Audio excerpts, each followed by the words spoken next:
are very warmly welcome you back to this, our show, Humane Architecture on ThinkTech Hawaii. And this happening to be our 290th show. And thanks to you, Michael, our producer, you see which accumulated viewer you are.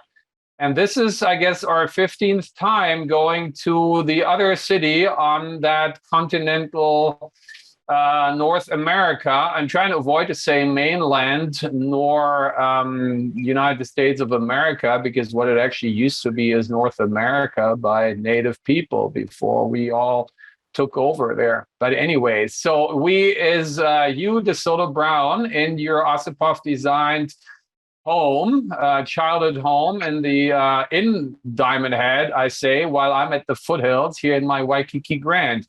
And we're going to compare Chicago to Honolulu, and for what reasons, we tell you in a second.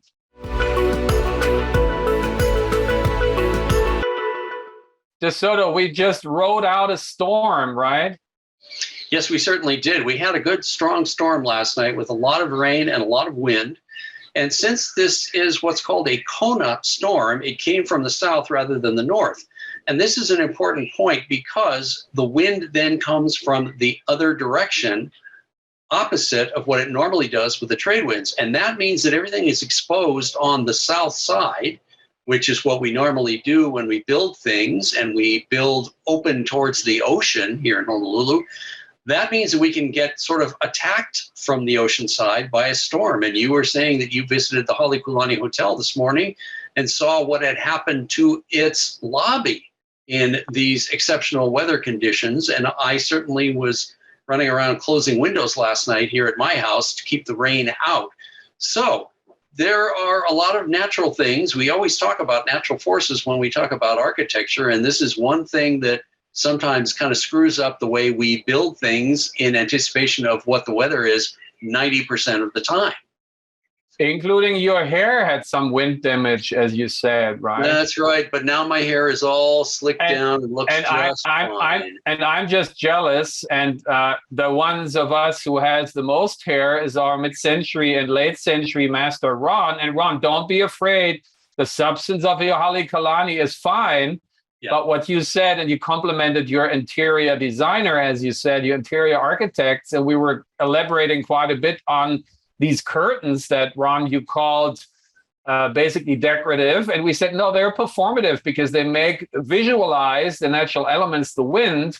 Well, when the wind is too strong, that basically goes the wrong way. And I have to say they got ripped, not apart, but they were actually pulling the fasteners off the walls and off the floor, which could also be fixed again. And probably by now that we're talking, it's already fixed there. But it just tells us about the elements, right? So this picture here is, again, the Windy City. We have had a very windy city, as you were just explaining, right? And Chicago, you call a windy city. However, if you do the research, it's not for climatic reasons, but for political turmoil reasons, and that's the case.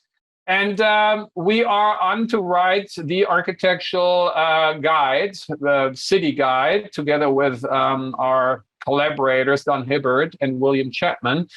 And we are on periodically brutalism, that exotic escapism expert Susanna reminded us that there is the SOS brutalism exhibit now in Frankfurt.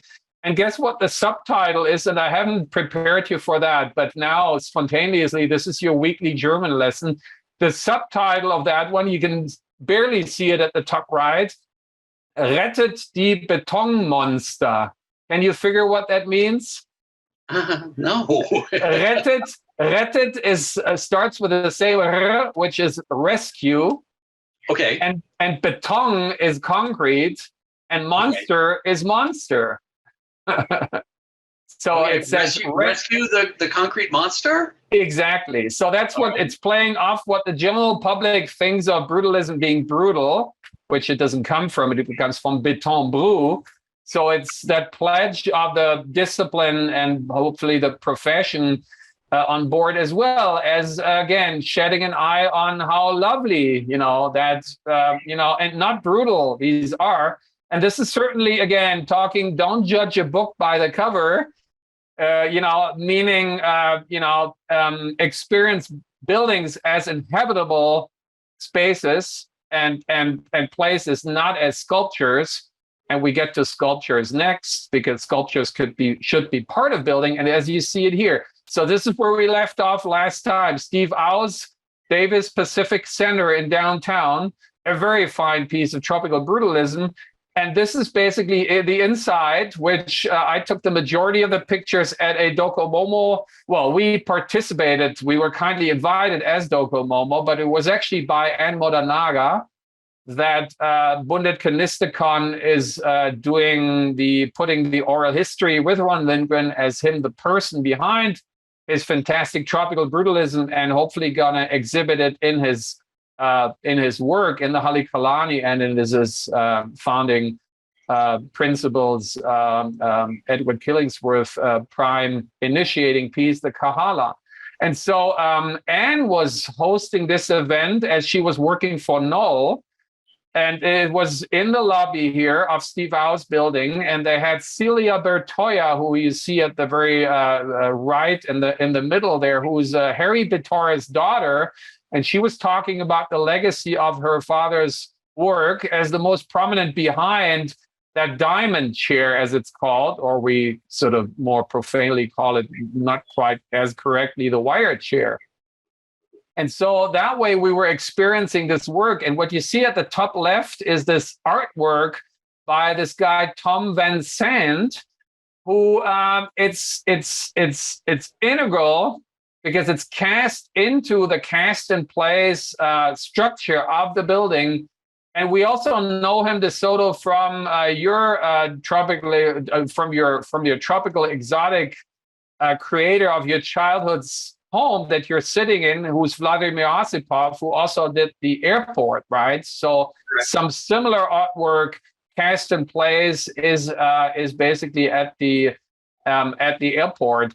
And, there are similar on the Davies Pacific Center. There are some of these cast panels on the exterior as well as the interior.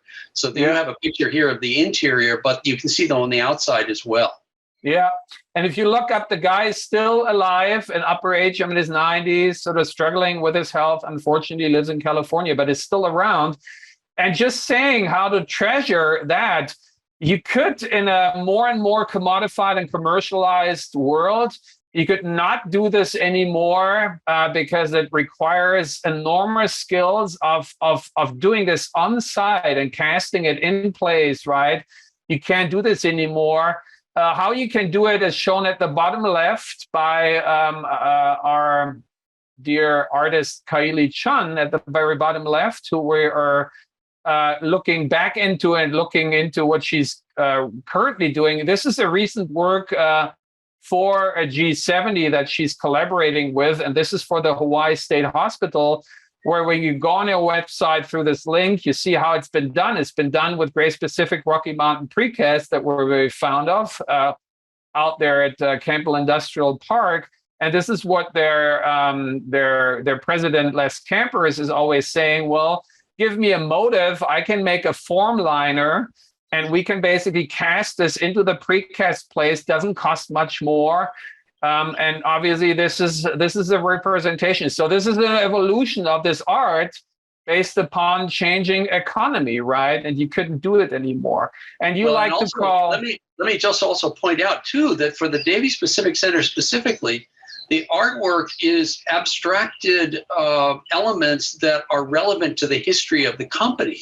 And so on the outside piece, for example, there are sugarcane fields with workers in them. And that's because the company began working with the sugar industry. So this is a commitment not only on the part of the artist who created the actual pieces, but the corporation and the architects to add this artwork, this original artwork, which is not just abstract, but is relevant to the history of the company that it was created for.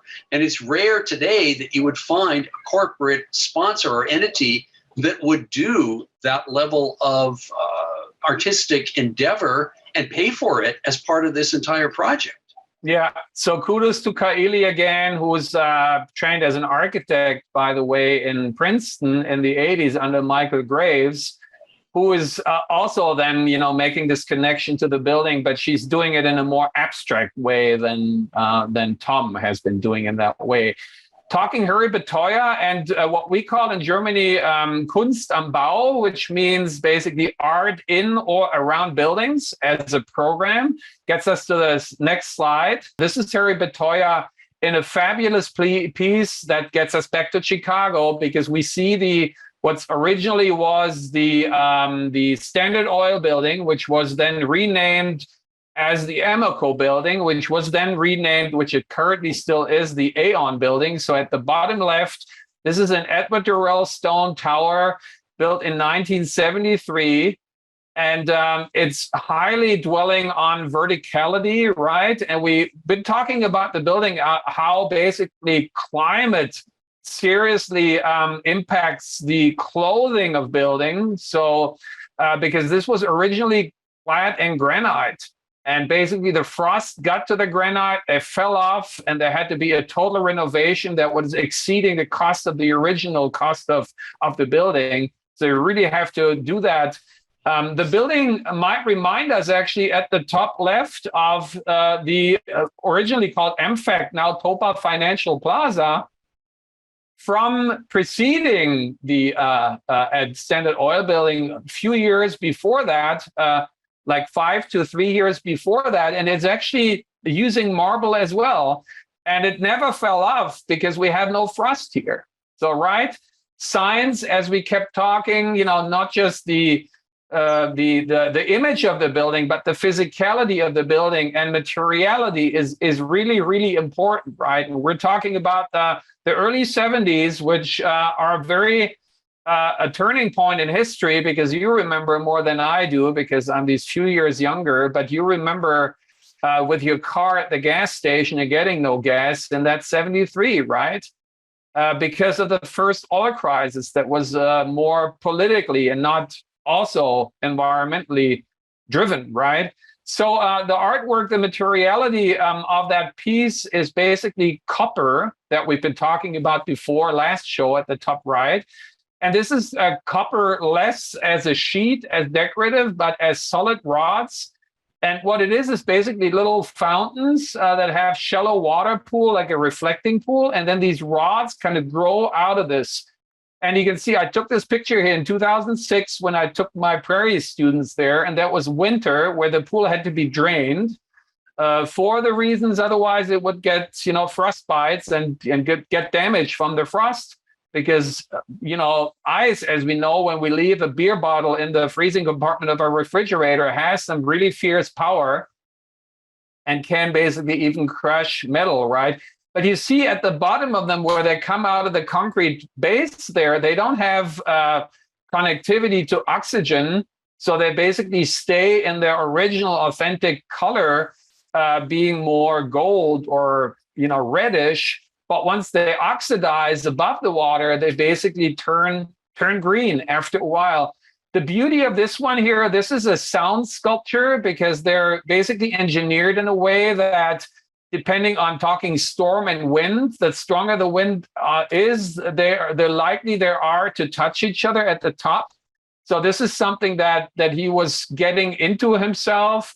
And this is a prime piece. This does not have a name. Also, there used to be 11 of them, and they unfortunately in these bad 90s that a lot of bad things happened to to many places in the world, like taking the louvers of our favorite bioclimatic, biokinetic Ala Moana building off. They took half of them away, but half of them are still there, and the other half are kind of auctioned off.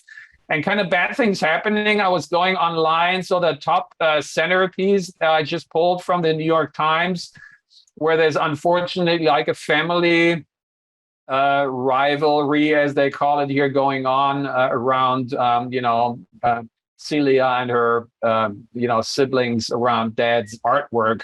But they particularly picked that piece of these sound-making pieces of artwork here. So, did you ever see the one that was displayed for many years at the Honolulu Museum of Art? because it's about 6-7 feet tall, and all of these metal rods were movable, and you were encouraged to go up and touch them so that they would bang together and make this beautiful musical sound. So that was something that was there on display for many years, which I really enjoyed and would always go and make noise with. Sorry, So I missed out on that. No, you missed out on that. They must still have it. It just isn't on exhibit. But that is something many people here will remember, so we know what you're talking about. All right. Yeah. And talking buildings again, not judged by their cover, but by their content and by their substance and how they work with the environment. As we're talking, as far as the cladding, kind of tragic, what Stone did with a stone of the material, the wrong stone. Now it's replaced with granite, and the granite isn't anywhere close to the marble. But so this picture I took in 2006 as well, so many years ago. But it's still depicting his idea, rather than the black, dark, grumpy Miesian cladding with dark panels, metal panels. He tried to make a bright, a shiny, and that gets absorbed, as this picture is pretty good. I have to compliment on my shoulder here that I had these clouds coming by, so it seemed to disintegrate into the clouds, right? That being said, we have an Edward Durrell stone here, and we had it before that in 71 on our campus, the biomedical science building by Ed Stone. And, it has a little head on that, keeps the sun away and the rain, and it has these horizontal windows that might actually be more appropriate for here. So we have a pretty bioclimatic that unfortunately that the same group 70 was shoving that microwave banana onto its base at the very beginning that we don't like so much. But what we like, going back to Kunst am Bau, next slide, here's Kaili back, this time for another client, the developer of the newest high-rise in Waikiki, the Lilia we looked at. And while again, I don't know about you, DeSoto, but me is always painful when make me watch the shows. I always realize what we missed out on. And what I missed out on, even recognizing, is that in plan of that building, actually the ends are like butterflying, like, a boat, so to speak, which is not doing anything but looking pretty or trying to look pretty, but it's not doing anything else. So you would like to say it's decorative or ornamental, while now in the lobby, that is, as we like it, is easy breezy, as unfortunately the building is not. And that's how we called Kaili in the show way back. One of the very first show at the top left show quoted Mrs. Easy Breezy. She has been doing the artwork in that lobby in, once again, an amazing way. From the closer you look, like in mid-century modern architecture, unlike in architecture of these days, where the closer you get, the more trashy it is. In mid-century modern, it's like the closer you get, the better it gets. So is it with her artwork, that once you get closer and you see, this is copper clad around. There's two pieces. One piece is along the stairway, and the other piece is hanging from the ceiling. Then there, and they're both basically using copper, and one is using plywood, and the other one is also using brass there. And once you read in the plaques on the wall, you kind of truly understand the underlying, intentions and the nuance of that. And in the show we did with her, she had just completed at the top left in the prints that is not in our book because it is fully hermetic, doesn't have any lanais, and even the lobby is air conditioned. So what did we find ironic about it in a refreshing way, DeSoto?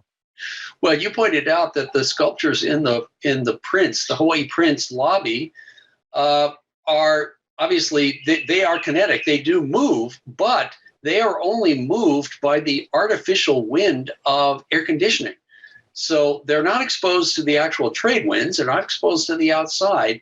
So it's this ironic thing of, you would think that they would be moved by natural wind, but no, it's completely artificial and man-made in an artificially air-conditioned environment. Yeah, and before, I think at least I recognized that her colleague Sean Connolly was pointing out that there used to be streams which he yet has to respond to artistically and architecturally. She did in this one. It was her basically reminding people of, and putting it in their face how things have changed. And so she did. And in this building here, they brought back, there was the food mart there that you pointed out in our shows about the Lilia. They brought it back. A little ironic on the you call this the second floor, right? They brought it back, and so that is a good thing. And the artwork is basically, again, basically alluding to that one in a great way. My message would be to the developers, let Kaili, with his sensitivity and with his training, do the building next time, the whole building, and then maybe have some of your people do the artwork. So why don't you turn this around, right? Because her sensitivity and her knowledge in the cultures, just like as yours, having been sent to the East Coast, to the cold, ever since, you are so much more sensitized about your culture as what it offers versus there as she is. So that's my thing. Let Kaili do an entire building, and not just the artwork in it, and then have, maybe your Solomon Courtwood-Buens, the architect of this building coming from Chicago, who bless us with the most of these buildings, can then do the artwork. That's right. So switch the roles instead of, right. Which is a very clever idea on your part. All right, thank you. So dear developers, listen to us as that. And next slide, which might be the last one, and that's the one we ended on. This is showing again Steve's building from the inside again, and I did not leave you any time because I was so overly excited to see that, to share your thoughts, which is now the time, DeSoto, making up for that. And unfortunately, now I can't remember what I was going to say. It is okay, but I do the same thing now probably and steal all the remaining 5 minutes. That's all right. I rearranged this a little bit because now at the center middle, you see my reference to that one with the school diner we did in the condition of that we have as where they sent you to Boston, where Kaili went to study architecture in Princeton, me in Germany, where we have the temperate. So you need the sun to keep you warm in the wintertime. So this is what the two show quotes in the middle show, while at the column on the right, it shows the condition in the summer in Germany that we have here, the endless summer all the time. And you show what both buildings do as being an exoskeleton. So just like our bodies, it's not just holding up the building, but it's also keeping us cool. And that's something I've been really enthusiastic about and wanting to encourage the emerging generation. And this is what I'm doing, because who am I to criticize a master, Steve, retrospectively, that he isn't with us physically anymore as being able to respond. But one thing I say prospectively to the emerging generation is don't do the same on all sides, because we all know that where the sun rises and where it's then in the zenith at the high noon, and then it goes down again. So differentiate from elevation to elevation. That's what we did there. So the vertical fin, posts that hold up the building are facing east, and the very early morning sun get in, but when it gets too hot, they shake the glass behind, and then when it's high noon, you've got this big lanai to the south with this additional metal grating that shades it, which you see how sufficiently it does that on the show quote at the middle on the right. You see not only is the glass shaded, but also the lanai in front where you might want to sit on, right? But the major point is DeSoto that we also added here, because that's like the planet friendliness that's more than ever existential for us and essential. But there's also the people friendliness, which is, of course, people in the building physically and being, not being sweating too much, but it's also people still being able to afford it. And this is where the critical point is, because at the bottom down there, we're quoting the developer who's turning this into condos, which is good, but it does it for people, as we were pointing out to Denby Fawcett, who was saying, for whom is affordable housing in Honolulu, not for low-income family people. So here we have 550 to 650,000 for mostly one-bedroom units. And then we're not talking about the HOA, because in the videos that we're quoting here from the press, they're talking about they got to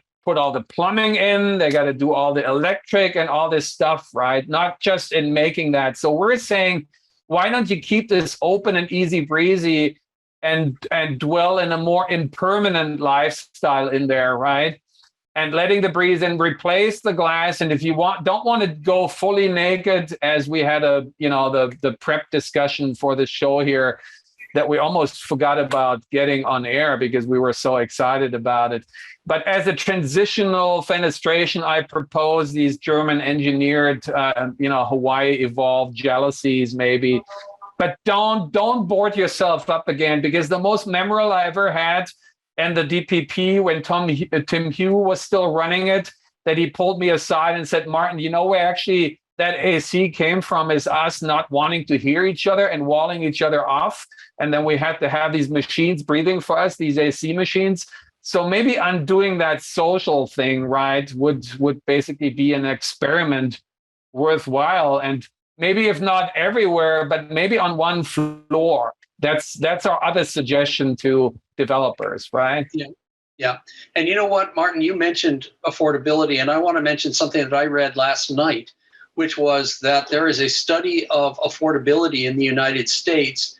And in that, Honolulu came out as the least affordable city in the entire country, ahead of New York and San Francisco, saying that if you wanted to live at a level of somebody earning $100,000 in a more affordable city in the USA, in Honolulu, you would have to be earning $342,000 a year versus someplace like Omaha, which is extremely affordable. So that brings out, again, in the numbers, what the situation here is for people trying to find a place to live in Honolulu.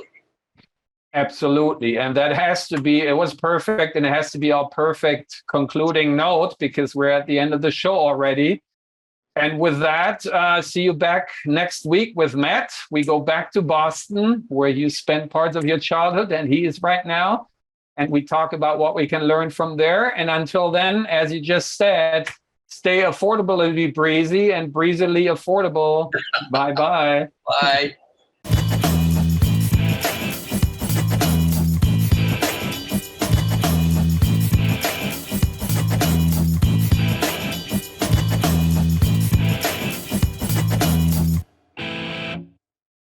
Thank you so much for watching Think Tech Hawaii. If you like what we do, please like us and click the subscribe button on YouTube and the follow button on Vimeo. You can also follow us on Facebook, Instagram, and LinkedIn, and donate to us at thinktechhawaii.com. Mahalo.